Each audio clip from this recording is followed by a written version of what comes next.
Most people assume that bigger always means stronger, that in nature, size is the ultimate advantage, more mass, more power, more dominance, and for a long time the ocean seemed to prove that point. But there's a creature that breaks that assumption completely.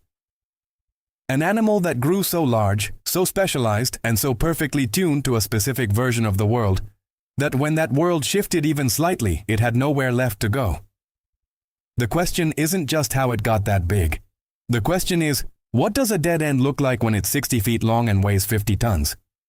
We're talking about Autodus Megalodon, not the cartoon monster from Hollywood, the real one, a shark that lived between roughly 23 and 3.6 million years ago, during the Miocene and Pliocene epochs. Paleontologists reconstruct its size primarily from fossilized teeth, which can exceed 7 inches in length. Scaling from tooth-to-body ratios in modern relatives gives estimates of 50 to 60 feet, though some researchers push towards 65.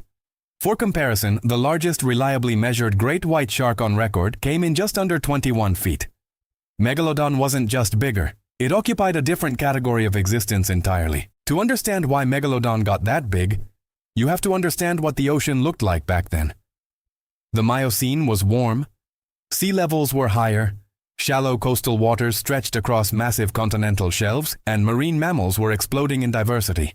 Whales, seals, sea cows. The ocean was producing large, fat-rich prey at a scale it hadn't seen before. Megalodon didn't grow large in spite of its environment. It grew large because its environment essentially invited it to. Warm, prey-dense, shallow seas rewarded a predator that could take down the biggest targets. And so, over millions of years, natural selection kept pushing the design in one direction: larger, more powerful, more efficient at hunting large marine mammals. The mechanics of how Megalodon hunted give some insight into just how well engineered it was. Its teeth weren't just big, they were serrated, built for shearing through bone and blubber. Bite force estimates, derived from jaw reconstruction and comparison with living sharks, suggest Megalodon could generate somewhere between 100,000 and 180,000 newtons of force. That's not a bite. That's closer to a structural event. Fossil whale bones have been found with Megalodon tooth marks embedded so deeply that the impact is visible across the entire cross-section of the bone. This animal wasn't scavenging. It was targeting, pursuing, and processing some of the largest animals in the ocean with what appears to have been a high degree of efficiency. Here's where the story turns. Around 3.6 million years ago, Earth's climate began shifting toward a prolonged cooling period. The warm, shallow seas that had sustained Megalodon's prey base started contracting. Whales, already under pressure, began evolving toward leaner body types and migrating into colder, deeper waters. The shallow continental feeding grounds that had made Megalodon's hunting strategy so effective started disappearing. And this is the part that matters. Megalodon's size, which had been its greatest advantage, became a liability almost overnight in evolutionary terms. A body that large requires an enormous caloric input to sustain. When prey becomes scarce or moves into environments a predator isn't built to access, that caloric demand doesn't decrease. It becomes a sentence. There's a principle embedded in that collapse worth sitting with. Size is never an absolute advantage. It's always an advantage within a context. Remove the context, and the adaptation that once made a species dominant becomes the mechanism of its extinction.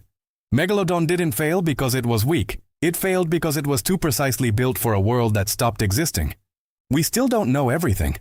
The exact timeline of Megalodon's decline is debated. Some researchers have argued that the rise of great white sharks introduced competition pressure, though the evidence for direct competition is contested. What we don't yet have is a complete fossil record that traces the decline region by region, population by population. The ocean doesn't preserve well. Most of what we know comes from teeth, and teeth only tell part of the story. Whether Megalodon disappeared in a rapid collapse or a slow regional fade-out across tens of thousands of years remains an open question. What we can say with confidence is that the animal's disappearance correlates tightly with the reorganization of ocean geography and prey availability. The data points in one direction, even if every detail isn't resolved. If you could stand at the waterline of a Miocene coastline and watch Megalodon breach, which it likely did, though not in the dramatic aerial style of great whites, the scale would be difficult to process. 50 feet of cartilage and muscle, a jaw wide enough to engulf a small car. Not a monster in any meaningful sense. Just an animal doing what it had been shaped by millions of years of selection to do. Eating, surviving, succeeding, right up until success itself became the problem. The ocean didn't build Megalodon to last. It built it to fit. And fitting perfectly is only safe until the mold changes shape. That's the part that doesn't leave you. Not the size, not the teeth. The fact that the ocean engineered something so precisely matched to its moment in time, that even a modest shift in temperature and geography was enough to make that precision irrelevant. We tend to look at extinction as failure. But Megalodon wasn't a failure.